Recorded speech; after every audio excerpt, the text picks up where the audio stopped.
أعوذ بالله من الشيطان الرجيم. بسم الله الرحمن الرحيم.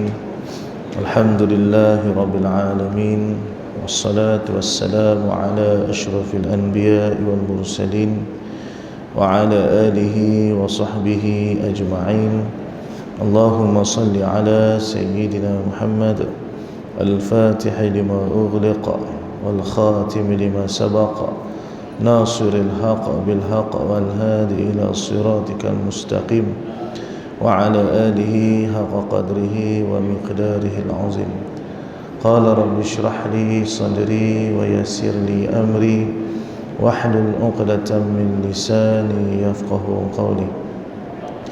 يحييكم بتحية الإسلام، تحية مباركة من عند الله، تحية الإسلام السلام. Assalamualaikum warahmatullahi wabarakatuh. Alhamdulillah. Yang pertamanya, marilah sama-sama kita merafa'kan setinggi-tinggi rasa syukur kita ke hadrat Allah Subhanahu wa ta'ala. Karena pada hari ini alhamdulillah Allah Subhanahu wa ta'ala memuliakan kita dengan cara diberikan keizinan kepada kita untuk sama-sama kita dimasukkan ke dalam bulan yang penuh dengan keberkatan, yang mana mudah-mudahan kita mengharapkan agar dengan keberkatan yang ada dalam pada bulan Ramadan ini menjadikan kita ini mendapat tempat yang baik di sisi Allah Subhanahu wa ta'ala. Karena menjadi kerugian bagi setiap hamba itu ketika mana ianya ditempatkan pada tempat yang baik, diletakkan pada masa yang baik, akan tetapi dirinya tidak mendapatkan kebaikan daripada perkara yang baik tersebut. Maka atas kerana itu Allahumma salli ala sayyidina Muhammad, pada kesempatan ini marilah sama-sama kita memanfaatkan setiap detik dan masa ketika yang ada dalam pada bulan yang penuh dengan keberkatan ini untuk kita memperbanyakkan amal soleh. Dan kita berazam amal soleh yang kita nak laksanakan pada tahun ini, Allahumma salli ala sayyidina Muhammad, biarlah ianya disulami dengan ilmu. Mudah-mudahan dengan keilmuan yang kita sulam pada setiap amal kita menjadikan kita ini, Allahumma salli ala sayyidina Muhammad, diterima akan segala amalan kita oleh Allah Subhanahu wa ta'ala, insya-Allah. Jadi wayah dirahmati Allah Subhanahu wa ta'ala sekalian, insya-Allah untuk tazkirah kita pada setiap lepas zuhur ni saya dimaklumkan oleh pihak masjid untuk buat tazkirah setengah jam. Nah, jadi setengah jam ni pada saya Allahumma salli ala sayyidina Muhammad memadai untuk tazkirah.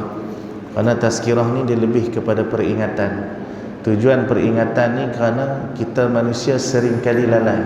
Maka atas kerana tu saya memilih untuk membacakan beberapa hadis daripada kitab Allahumma salli ala sayyidina Muhammad Tajzibul Atraf Al-Hadith, yang mana dalam kitab ni dihimpunkan banyak hadis Allahumma salli ala sayyidina Muhammad yang secara mudah untuk kita faham, untuk kita ambil kebaikan daripada hadis tersebut. Jadi buayah dirahmati Allah Subhanahu wa ta'ala, hadis yang pertama yang saya nak kongsi dengan tuan-tuan sekalian sekalian, Ati babal jannah yawmal qiyamah fastaftihu fayaqulul khazin man anta fa'aqulu Muhammad fayaqulu bika umirtu alla aftaha li ahadin qablaka. Allahumma salli ala sayyidina Muhammad. Jadi Nabi SAW memberitahukan kepada kita, Ati babal jannah yawmal qiyamah, ketika mana aku ini tiba pada pintu syurga pada hari kiamat kelak. Allahumma salli ala sayyidina Muhammad.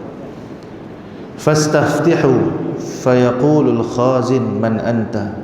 Maka bila aku sampai dekat situ, kata Nabi SAW, aku minta untuk dibukakan pintunya, iaitu pintu bagi syurga tersebut. Allahumma salli ala sayyidina Muhammad.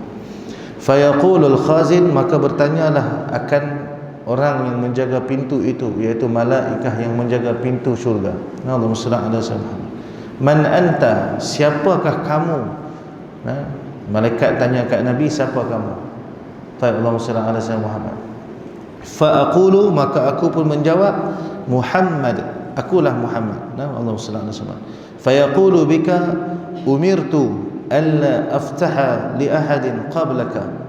Maka kata penunggu pintu itu, Allahumma salli ala sayyidina Muhammad, aku tidak dibenarkan membuka pintu ini bagi seseorang yang dahulu daripada engkau. Mafhum daripada hadis ni, Allahumma salli ala sayyidina Muhammad, Nabi sallallahu alaihi wasallam memberitahu kepada kita bahawasanya pada hari kiamat kelak pintu syurga ini tidak akan dibuka kepada sesiapa pun melainkan hanya kepada baginda Nabi Muhammad sallallahu alaihi wasallam. Jadi apa yang boleh kita ambil daripada pengajaran daripada hadis ini, Allahumma salli ala sayyidina Muhammad, iaitu kemuliaan yang Allah kurniakan ke atas Nabi kita baginda Nabi Muhammad sallallahu alaihi wasallam.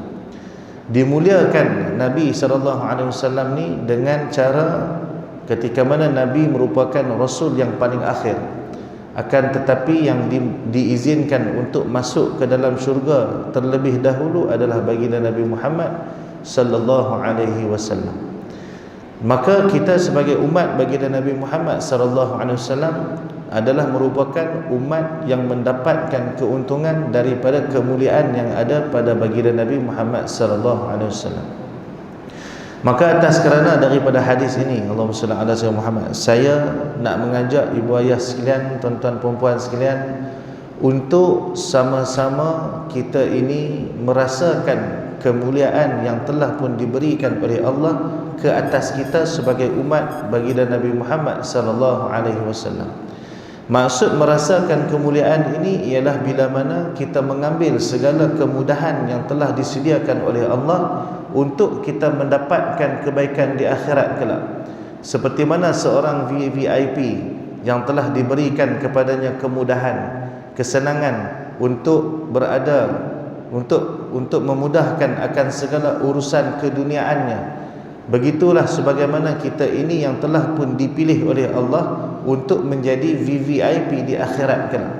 Ketika mana kita semua daripada umat Muhammad sallallahu alaihi wasallam ini dimuliakan oleh Allah di akhirat dengan cara Allah memberikan keizinan kepada kita umat yang paling akhir hidup, akan tetapi umat yang paling awal masuk ke dalam syurga.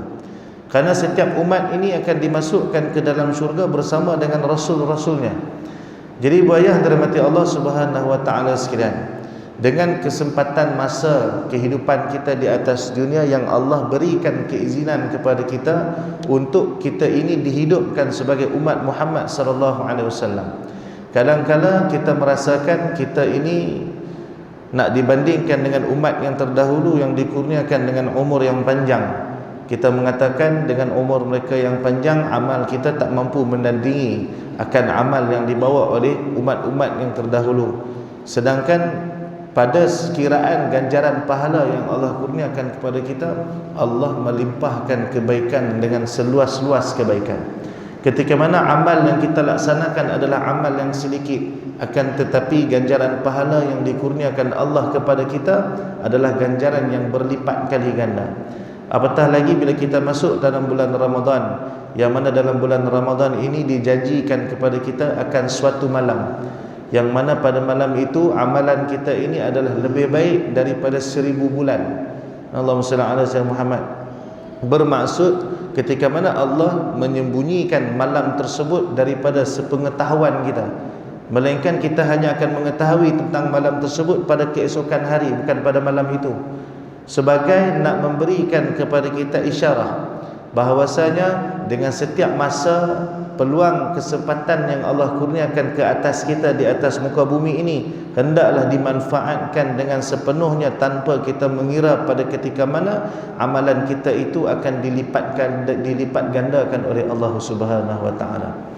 Jadi ibu ayah dirahmati Allah Subhanahu wa taala sekalian, janganlah kita ini menjadi daripada kalangan umat baginda Nabi Muhammad sallallahu alaihi wasallam yang tidak mempedulikan akan kemuliaan yang ada pada baginda Nabi Muhammad sallallahu alaihi wasallam.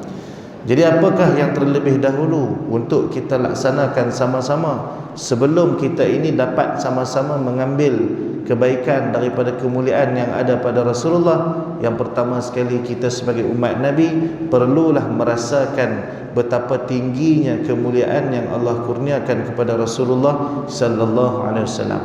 Seperti mana kita memandang hebat kepada seorang raja yang pada ketika nak lalu satu jalan yang penuh dengan kereta, jalan tengah jam ni, Allahumma salli ala sayyidina Muhammad, akan tetapi dengan kemuliaan yang ada pada seorang raja, dengan segala bentuk kemudahan yang Allah kurniakan kepada dirinya, dia tak perlu bersusah-susah menghadap jam untuk sampai ke mana-mana.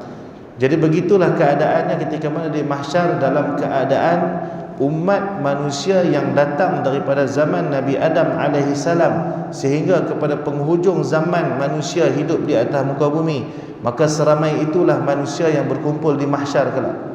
Pada ketika orang terlalu ramai, dalam pada keadaan orang yang terlalu ramai nak menunggu tempoh masa untuk kita dimasukkan ke dalam syurga merupakan suatu tempoh yang penuh dengan penyiksaan. Karena Allahumma salli ala sayyidina Muhammad, kita boleh baca hadis-hadis Nabi SAW yang menceritakan betapa azabnya keadaan orang-orang yang menanti-nantikan pada ketika manakah dirinya akan dihisab oleh Allah Subhanahu Wa Taala. Dan beratnya saat itu sehingga kan ada yang daripada kalangan manusia ni yang tak sanggup lagi nak menghadapi hisab, bahkan dia lebih sanggup untuk terus masuk ke dalam neraka Allah. Dia kata, aku dah tak sanggup tunggu dah, masuk neraka dulu pun tak apa dah, kurang-kurang aku dah duduk dalam tempat tu, daripada aku terus terseksa menantikan bilakah saat hisab Allah itu akan sampai kepadaku. Jadi ibu ayah dirahmati Allah Subhanahu Wa Taala sekalian, tujuan Nabi SAW menyampaikan berita ini kepada kita adalah untuk kita ini menjadi sebahagian daripada umat yang bersungguh-sungguh untuk mendapatkan kesenangan akhirat. Jadi bersempena dengan Ramadan yang kita baru sahaja dimasukkan oleh Allah pada tahun ini, saya nak mengajak diri saya terutamanya dan ibu ayah sekalian untuk sama-sama kita memperelokkan akan diri kita. Kita membetulkan akan tujuan kehidupan hidup kita di atas dunia ini bukanlah lagi untuk mendapatkan kesenangan dunia, yang mana Allah telah menunjukkan kepada kita berkali-kali, tetapi kitalah yang selalu menyombongkan diri dengan peringatan yang telah disampaikan oleh Allah Subhanahu Wa Taala. Bayangkan dalam keadaan peringatan demi peringatan Allah telah sampaikan kepada kita, Allah tunjukkan kepada kita bahawa hakikat dunia ini adalah bersifat dengan fana, bahawasanya hakikat dunia ini takkan mampu memberikan kepada kita kebahagiaan yang berpanjangan. Bahkan kebahagiaan yang kita kecapi di atas dunia hanyalah bentuk pembohongan semata-mata.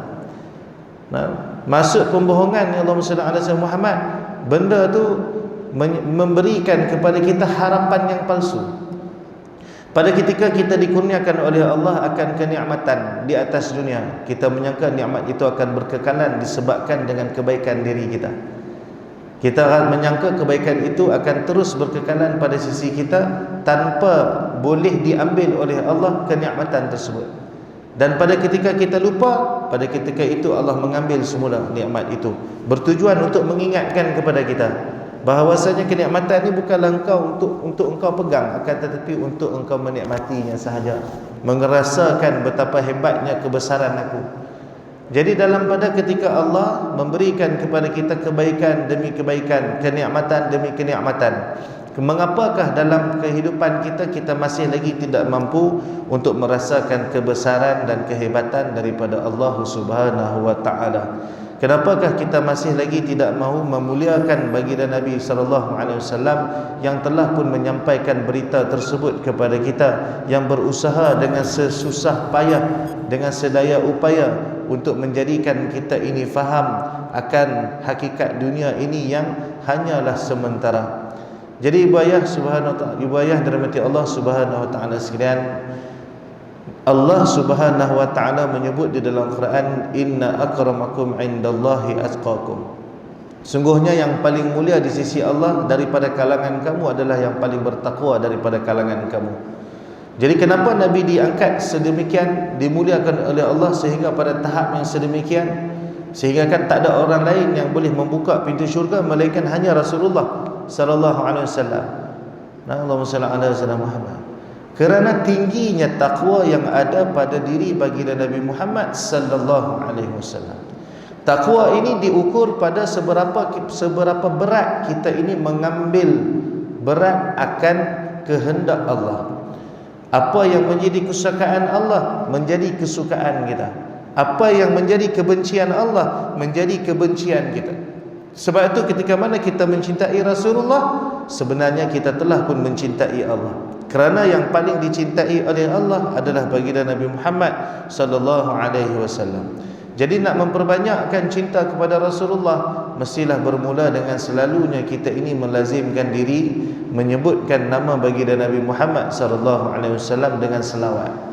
Ya, jadi Ramadan ini, bayah rahmati Allah Subhanahu wa taala sekalian, saya nak ajak tuan-tuan perempuan semua yang ada dalam masjid ni, sama ada yang tengok secara online pun sama, Allahumma salli ala sayyidina Muhammad. Kita azam untuk Ramadan kali ini, setiap hari biarlah kita menghabiskan selawat kepada baginda Nabi Muhammad sallallahu alaihi wasallam paling kurang 1000 kali. Paling kurang. Allahumma salli ala sayyidina Muhammad. Orang tanya, ustaz, macam mana nak bagi cukup 1000? Pegang tasbih pegang tasbih, insya-Allah boleh cukup 1000. Kalau dia tak pegang tasbih, dia takkan boleh Allahumma salli ala sayyidina Muhammad. Jadi cari tasbih. Tasbih digital ke, tasbih biji ke, terpulang. Untuk 1000 kali ni bukan susah pun. Kita selawat dengan selawat Jibril alaihi salam. Yang mana saya ambil ijazah daripada guru saya ijazah juga kepada tuan-tuan. Iaitu bunyi lafaz selawatnya sallallahu ala sayyidina Muhammad. Saya ulang lagi sekali, sallallahu ala sayyidina Muhammad. Sallallahu ala sayyidina Muhammad. Ulang macam tu ya. Dalam pada kita menyebut selawat pada baginda Nabi Muhammad sallallahu alaihi wasallam, dijanjikan Allah berselawat pada kita 10 kali. Selawat ni apa tuan-tuan? Selawat ni lafaz memohon keampunan. Nabi ni maksum dah. Tu kata mulianya Nabi ni, sehingga kan dalam keadaan Nabi maksum, kita berselawat untuk Nabi, Allah membalas selawat tersebut untuk kita 10 kali. Dan kita dosa banyak. Kesalahan kita cukup banyak. Kalau nak istighfar kita belum cukup, nak cover lagi selawat, nak cover permohonan maaf kita dengan Allah. Nak cover dengan solat-solat taubat kita pun tak mampu tuan-tuan. Nak cover dengan sedekah kita yang sedikit pun tak mampu untuk kita cover balik dengan permohonan maaf kepada Allah Subhanahu wa taala. Jadi kita mengharapkan syafaat Rasulullah, selawat dekat Nabi sallallahu alaihi wasallam. Jadi bayah dirahmati Allah Subhanahu wa taala sekalian, saya kira cukuplah sekadar tu untuk perkongsian saya pada tengah hari ini. InsyaAllah esok kita akan jumpa lagi, sebab jadual saya setiap Ahad Isnin. Jadi dia tak boleh panjang-panjang sangat. Kalau panjang-panjang sangat nanti orang boring kan. Allah SWT. Jadi biar kita bagi sikit, tapi insya-Allah mudah-mudahan ada kebaikan yang kita dapat ambil penuh. Jadi dengan ilmu yang saya sampai, kebaikan yang saya kongsi dengan tuan-tuan, saya memang sangat-sangat mengharapkan agar kita ini diizinkan oleh Allah untuk mengambil kebaikan daripada ilmu tersebut. Allahumma salli ala sayyidina Muhammad. Sebab seperti mana seorang kaya, ketika mana dikurniakan kepadanya harta, dia tidak mampu untuk memanfaatkan hartanya, maka dia menjadi orang yang rugi. Dalam keadaan hartanya banyak, dia tak boleh guna. Jadi begitulah juga ketika mana seseorang yang dikurniakan oleh Allah kepadanya ilmu pengetahuan, akan tetapi pengetahuannya tak menyelamatkan dirinya daripada kemurkaan Allah, maka sudah pasti kita ni termasuk dalam kelompok orang-orang yang rugi. Allahumma salli ala sayyidina Muhammad. Maka atas kerana itu saya sampaikan pesan guru saya kepada tuan-tuan, janganlah kita ni menjadi orang-orang yang suka membawa kesusahan dunia kepada akhirat. Cukuplah kesusahan dunia itu kita tinggalkan di atas dunia tuan-tuan. Biarlah yang kita bawa ke sana hanyalah kesenangan akhirat. Jadi pada perkara yang merugikan akhirat kita tinggalkan tuan-tuan. Dan insya-Allah ketika mana kita meninggalkan perkara yang merugikan akhirat, pada ketika itu Allah akan mencukupkan dunia kita. Allah akan menjadikan hati kita ini berasa cukup dengan apa yang Allah kurniakan ke atas kita. Sebab tu ketika mana Allah nak menyampaikan seorang hamba kepada sisi dia, Allah akan menjadikan dirinya merasakan keseorangan. Cuma kalau kita tak boleh reda dengan keseorangan tersebut, maka pada ketika itu kita akan terus ditimpa kesusahan demi kesusahan demi kesusahan. Jadi Allahumma salli ala sayyidina Muhammad, sama-samalah kita menjadi orang yang mengambil kesenangan di sisi Allah Subhanahu wa taala insya-Allah. Jadi wa akhirul kalam, yang baik itu datang daripada Allah Subhanahu wa taala, yang buruk itu datang daripada kelemahan diri saya sendiri. Hakikatnya kedua-duanya datang pada Allah Subhanahu wa taala. Mudah-mudahan Allah memandang kita dengan pandangan rahmat, dan Allah Subhanahu wa taala kurniakan kepada kita limpahan keampunan yang berpanjangan, dan mudah-mudahan Allah memilih kita, keluarga kita dan zuriat keturunan kita keseluruhannya untuk sentiasa dibarakahkan kehidupan dunia dan akhirat insya-Allah. Amin ya rabbal alamin. Wallahu subhanahu wa ta'ala a'lam. Al-Fatihah. A'udzu billahi minasyaitonir rajim. Bismillahirrahmanirrahim. Alhamdulillahi rabbil alamin, arrahmanir rahim, maliki yaumiddin. Iyyaka na'budu wa iyyaka nasta'in. Ihdinas siratal mustaqim, siratal ladzina an'amta 'alaihim ghairil maghdubi 'alaihim waladdallin. Amin. A'udzu billahi minasyaitonir rajim. Bismillahirrahmanirrahim. Allahumma nawwir qulubana bi nuri hidayatik. Allahumma nawwir qulubana bi nuri hidayatik. Allahumma nawwir qulubana bi nuri hidayatik kama nawatal arda bi nuri syamsika abadan abada bi rahmatika ya arhamar rahimin. Wassallallahu ala sayyidina Muhammad. Alhamdulillahi rabbil alamin. Taqabbalallahu minna wa minkum taqabbal karim. Subhanakallahumma wa bihamdika asyhadu an la ilaha illa anta astaghfiruka wa atubu ilaik. Wal 'asri innal insana lafi khusr illa alladhina amanu wa 'amilus solihati wa tawassaw bil haqqi wa tawassaw bis sabr. Assalamualaikum warahmatullahi wabarakatuh.